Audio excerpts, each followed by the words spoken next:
Investment in securities market are subjected to market risk. Read all related documents carefully before investing. The securities quoted are for illustration only and are not recommendatory. Registration granted by SEBI. Membership of a SEBI recognized supervisory body, if any, and certification from NISM is no way guarantee performance of the intermediary or provide any assurance of returns to investors. Hello friends, कैसे लगा कल का analysis? क्योंकि अगर आप देखोगे तो कितनी सटीक तरीके से कल का एनालिसिस अब हमारा हुआ था। शॉर्ट की एंट्री अगर आप देखोगे तो आई ही नहीं। मॉर्निंग में ही जब रेट कट की बात चल गई तो यहाँ पे आप देखोगे तो एक कैंडल ऊपर चली गई लगभग 10:30 के आसपास, और जैसे ही 26,110 आ गया, आप देख सकते हो कितना फंटास्टिक 26,200 आ गया। इससे दो बात आपको समझ में आती है कि जब भी मार्केट लॉन्ग के एंट्री पे चला जाता है तो नॉन स्टॉप टारगेट हिट हो जाता है, और हर एक टारगेट के ऊपर रेजिस्टेंस, यानी कि वहां पे सेलर्स बैठे हैं। इसके लिए हमेशा मैं कहता हूं कि अगर आप एक या दो लॉट से ट्रेड कर रहे हो तो यहाँ पे पूरा का पूरा प्रॉफिट बुक कर लो, और अगर आप 4 या 5 लॉट से ट्रेड कर रहे हो तो यहाँ पे आप क्या कर सकते हो कि यहाँ पे आप 70 to 80% प्रॉफिट बुक करके सिर्फ थोड़े से लॉट से ऊपर आप ट्रेड कर सकते हो, राइट। तो ये रहा जनरल निफ्टी का प्रॉपर लेवल्स के साथ एनालिसिस। और ये एनालिसिस आपको कैसे लगा, कल का एक्सप्लेनेशन कैसे लगा आपको? क्योंकि पूरा का पूरा कंसेप्ट के साथ मैंने मार्केट स्ट्रक्चर एक्सप्लेन किया था।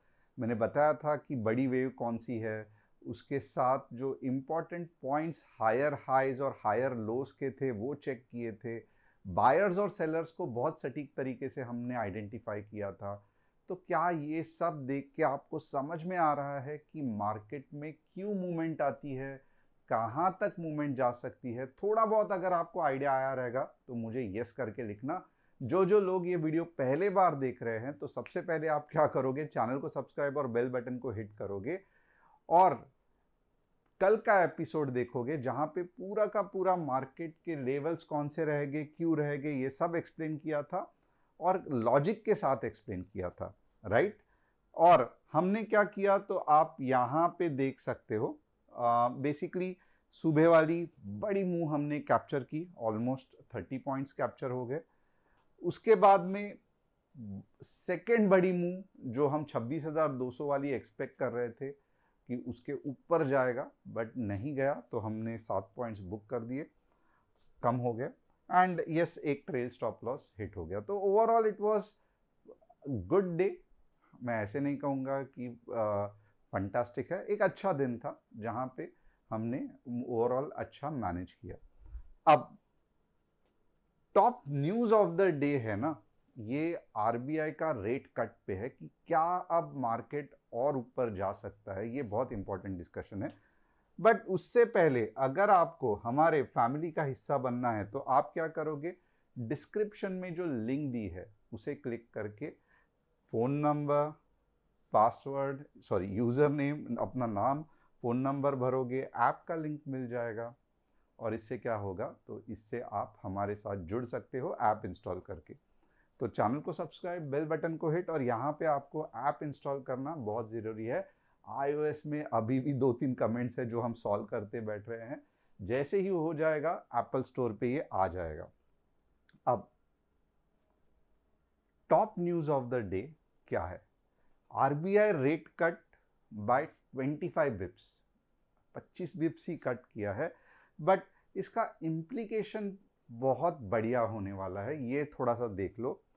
अब ये मीटिंग में और क्या पॉलिसी, मैक्रो पॉलिसी के बारे में डिस्कस किया गया कि रियल जीडीपी ग्रोथ फॉरकास्ट जो पहले 6.8 था अब 7.3 कर दिया है। तो इसका मतलब भी देखो कि जो गवर्नमेंट इंस्टीट्यूशन आरबीआई जैसे है उन्हें भी लग रहा है कि कंट्री की जीडीपी ये सब बढ़ने वाली है, राइट। और इसके लिए उन्होंने फॉरकास्ट बड़ा किया है। अब ये सब होगा नहीं होगा इसको मारो गोली, ये कुछ लेना देना नहीं है। परसेप्शन क्या है, यानी कि जो मार्केट पार्टिसिपेंट है, जो मार्केट को क्लोजली देख रहे हैं, उसमें ट्रेड कर रहे हैं, या जो बड़े बड़े इंस्टीट्यूशंस है जो मार्केट को चला रहे हैं, उनका व्यू क्या है? तो उनका व्यू यहाँ से आपको पता चलता है। तो सेंटिमेंट्स क्या है इंस्टीट्यूशंस की, मार्केट बुलिश है, तो उसका रिफ्लेक्शन आपको जो इंडेक्स है, स्टॉक्स है, उसमें ज़रूर दिखेगा, राइट? अगर नहीं दिखेगा तो उसके भी रीजंस हमें ढूंढने पड़ेंगे क्यों नहीं दिख रहा है, बट दिखना ज़रूरी है। अब दूसरी इंपॉर्टेंट चीज़ क्या है कि जो सीपीआई इन्फ्लेशन फोरकास्ट है उसको, यानी कि इन्फ्लेशन के वजह से रेट कट नहीं किया जा सकता, बट यहाँ पे तो उल्टा हो रहा है कि जो सीपीआई इन्फ्लेशन का फोरकास्ट है उसको और नीचे कर दिया, यानी कि फ्यूचर में और रेट कट होने के चांसेस है, ये ध्यान देना। Reflecting subdued inflation and benign price pressure, तो अगर प्राइस प्रेशर ही नहीं है, इन्फ्लेशन ही नहीं है, तो रेट बढ़ेंगे कैसे? रेट कट होने के और चांसेस है। और ये देखो क्या है, Goldilock period. RBI describe the current scenario as a rare Goldilock period combining high growth with low inflation. ये एकदम गोल्डन स्पॉट है, ये बहुत ही बोलते हैं ना, सब कुछ सही तरीके पे सेट होना ताकि उन्नति हो। तो ये परफेक्ट वो सिचुएशन है जहां पे आरबीआई खुद हैरान है कि इन्फ्लेशन भी कम है, ओके, गोल्डीलॉक, ग्रोथ भी हो रही है, और हम और रेट कट कर सकते हैं जिससे कि और ग्रोथ बढ़ेगी। यहां पे देखो पॉलिसी स्पेस भी है और न्यूट्रल स्टैंस है, ना ही हॉकिश है ना ही डोविश है, बट खुद ने कहा है कि हमारे पास स्पेस है जहां पे हम ग्रोथ को सपोर्ट करने के लिए और रेट कट कर सकते हैं। तो ये दिमाग में थोड़ा सा याद रखना। अब इसी बेसिस पे आगे क्या हो सकता है, ये फंडामेंटल पार्ट हो गया मार्केट का, कि मार्केट के सेंटिमेंट्स ये देख के अगर आप में से किसी लोगों को शक है कि नहीं नहीं मार्केट तो बेरिश है, रूपी ऊपर जा रहा है, सब बकवास कह रहे हैं, तो ये आरबीआई का डेटा है, तो यही मार्केट का सेंटीमेंट सेट करता है, तो थोड़ा आपको इस पे ध्यान देना पड़ेगा। अब थोड़ा सा हम F I I D I S के बारे में भी देखेंगे कि F I I D I S क्या कर रहे हैं। तो यहाँ पे आप देखोगे ना, एफ आई आई भले लगातार बेच रहे हैं, ये देखोगे ना, ये पूरा एफ आई आई का डेटा है, ब्लू कलर का, फॉरेन इंस्टीट्यूशन इन्वेस्टर्स हमेशा बेरिश रहते हैं। ये कल का डेटा है, आज का डेटा मंडे को या बीच में अगर होगा तो हम लोग पोस्ट करेंगे। आज का डेटा इंपॉर्टेंट है, बट ये कल का डेटा है, राइट, 4 दिसंबर का। और यहां पे आप देख सकते हो कि DII कितने एग्रेसिवली बाय कर रहे हैं, यानी कि ऑलमोस्ट डबल, यानी कि 4,000 करोड़ मीन्स 3,600 करोड़ हर दिन DII अगर बाय कर रहे हैं, तो FI कितने बेच रहे हैं? 2,000 करोड़। यानी कि जितना FI सेल कर रहे हैं उससे ज़्यादा हमारे म्यूचुअल फंड, पेंशन फंड्स, जो भी इंडियन इंस्टीट्यूशंस है डोमेस्टिक, वो बाय कर रहे हैं। इसका मतलब क्या है? तो डिमांड स्टॉक्स का ज़्यादा है, सप्लाई कम है, मार्केट ऊपर जाने के चांसेस है।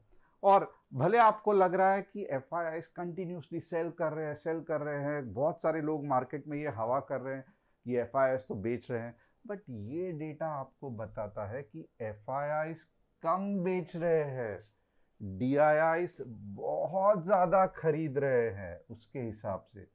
तो क्यों नहीं मार्केट ऊपर जाना चाहिए, राइट? तो ये सब चीज़ है। अगर आप हवाई बातें कोई तो भी चैनल पे सुन रहे हो, ये बकवास है, वो बकवास है, इसके वजह से इंडिया का सत्यानाश हो गया है, बट ग्राउंड रियलिटी ये बताता है, जिससे आपको एनालिसिस करना है। एंड फाइनली आपको एनालिसिस किससे करना है? तो चार्ट्स, जो कि मैं आपको करवा के दिखाता हूँ। बट अगर आपको फंडामेंटल, मैंने देखा है बहुत लोगों को जानना रहता है, सर आज मार्केट क्यों गिरा, क्या रीज़न है, तो ये फाइनली रीज़न होता है। इसके अलावा रूपी या किसने तो भी, एक पॉलिटिशियन ने ये बोल दिया, ट्रम्प चाचा ने ये बोल दिया, बाद में उसने वो बोला, इससे कुछ भी नहीं होता है। जो रियल डेटा रहता है वो हमें रीड करना आना चाहिए। अब उसके बाद थोड़ा सा ओपन इंटरेस्ट पे ध्यान देंगे कि क्या ओपन इंटरेस्ट बन रहा था और क्यों आज 26,200 पे मार्केट अटक गया था। अब यहाँ पे बहुत ज़्यादा सही आपको मैं आइडिया दिखाता हूँ, क्योंकि बहुत लोगों ने रिक्वेस्ट किया था कि सर आप ओपन इंटरेस्ट का सेशन डालते नहीं हो, प्लीज़ उसमें डालो। तो यहाँ पे ये रहा ओपन इंटरेस्ट। पुट जो है ना, वो सपोर्ट की तरह काम करता है, और आपको देखोगे पुट ग्रीन कलर में है, पुट बढ़ रहा है, और 26,000 एक स्ट्रॉन्ग सपोर्ट बन गया, यानी कि अब मार्केट 26,000 के नीचे नहीं जाएगा। उसके कंपैरिजन में 26,200 ऊपर के लेवल अटक रहा था, राइट। मार्केट दोपहर को 26,200 के ऊपर नहीं गया, बट आप देखोगे तो कॉल जो है वो इतना पावरफुल नहीं है, राइट। कॉल जो है वो इतना पावरफुल नहीं है। तो यही रीजन है कि मुझे लगता है, आप देखोगे ये जो हिसाब लगाना 26,200 का जो कॉल का रेजिस्टेंस है ना, उसको तो 26,100 ही खाएगा। और आप देख लेना, एक पॉइंट ऐसा आएगा कि मंडे को 26,150 का भी सपोर्ट उसको खा सकता है, यानी कि बढ़ सकता है। तो यहाँ से एक ओपन इंटरेस्ट डेटा देख के मुझे तो एक ऐसा चीज़ लग रही है। और 26,500 भी देखो, क्या ये ओपन इंटरेस्ट है? एक्चुअली नज़दीक का तो ये होना चाहिए, इसमें ही दम नहीं है रेजिस्टेंस का कंपेयर टू सपोर्ट। तो एक चीज़ तो पक्की है कि 26,200 के ऊपर मार्केट मंडे को जाने के चांसेस पूरे हैं। मुझे तो यही लग रहा है कि गैप अप हो सकता है, क्योंकि मैं नहीं कह रहा हूँ, ओपन इंटरेस्ट का डेटा बता रहा है। अब 3 स्टॉक्स जिसका मैं आज एनालिसिस करने वाला हूं, अदानी पावर, कॉनकॉर, हैल। अगर आप चाहते हो कि आपके कोई स्टॉक्स का मैं एनालिसिस करूं तो आप कमेंट सेक्शन में डाल सकते हो। अब चलिए देखते हैं निफ्टी किस तरीके से बिहेव कर रही है। ओके, क्या ये पैटर्न 15 मिनट्स का किसी को समझ में आ रहा है? अगर समझ में आ रहा है तो आपको थोड़ा बहुत टेक्निकल एनालिसिस आ रहा है, दैट इज़ फैंटास्टिक। तो ये मोस्टली गैप अप होगा और यहाँ से निकल जाएगा। और इसीलिए किसको याद है कि 26,240 मैंने क्यों कहा था, राइट। तो लेवल्स क्या रहेंगे? लेवल्स लगभग लगभग वही रहेंगे। अब जो कॉल है वो कहाँ पे बनेगा? मैं अगर आज चाहूँ तो आपको एक चीज़ तो दावे के साथ कह सकता हूँ, 26,000, सिंपल पार्ट पहले क्लियर करेंगे। 26,100, 15 मिनट्स रेड कैंडल क्लोजिंग कहाँ तक आपको लेके जाएगा? 26K तक। ओके, वेरी सिंपल, ये पुट के लेवल्स है। अब कॉल थोड़ा सा ट्रिकी है, कॉल देखेंगे। कॉल में भी ऐसा हो सकता है कि 26,120 तक आ जाए, ये चांसेस कम है। ये एक केस है, यहाँ पे 2 केस मैं आपको बताता हूँ। केस 1 जिसके चांसेस कम है, 26,120 के आसपास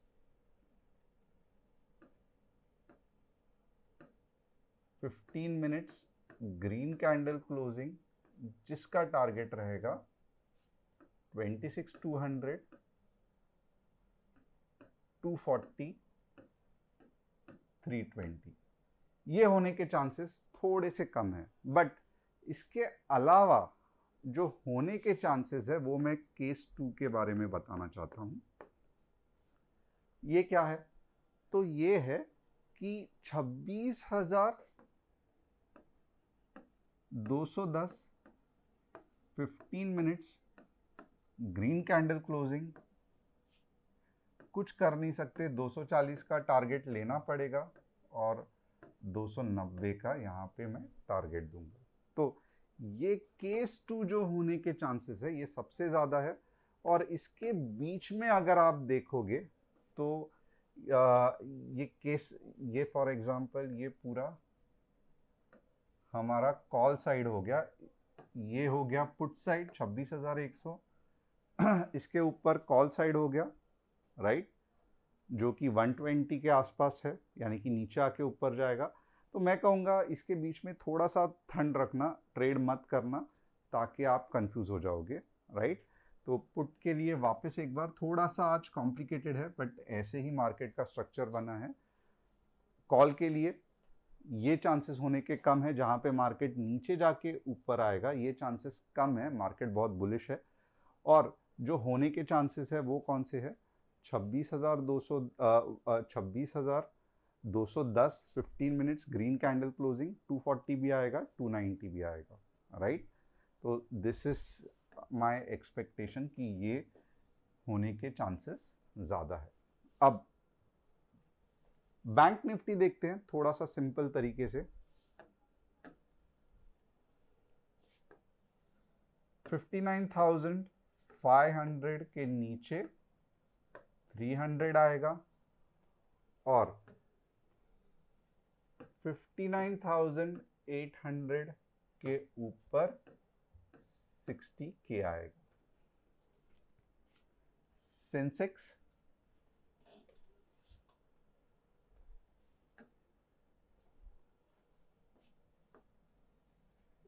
85,400 के नीचे 200 आएगा। 85,800 के ऊपर 86 भी आएगा और 86,200 भी आएगा। तो ये रहा सेंसेक्स का एनालिसिस जो कि शॉर्टकट में मैंने बता दिया है। अब 3 स्टॉक्स, अदानी फंटास्टिक, पावर ऊपर जा रहा है, रिवर्सल हो रहा है, कप एंड हैंडल का पैटर्न बन रहा है, तो आपको इसके बारे में आइडिया होना चाहिए। ओवरऑल ओके चल रहा है। कॉनकॉर इतना अच्छा स्टॉक है बट सही नहीं चल रहा है, साइडवेज है। HAL इतनी बुरी न्यूज़ होके भी अगर ये मेंटेन कर रहा है तो डेफिनेटली इसको ऊपर जाना है। तो ओवरऑल फिलहाल के लिए साइडवेज है। तो होप आपको आज का एनालिसिस पसंद आया रहेगा। आपको FII DII का डेटा, ओपन इंटरेस्ट के बारे में जो भी मैंने बताया उसके बारे में कैसे लगा वो भी मुझे कमेंट करके बताना। And really thanks a lot for joining the session. Monday बहुत इंटरेस्टिंग रहने वाला है, तो मिलके करेंगे एनालिसिस मार्केट का। Thanks a lot, see you tomorrow.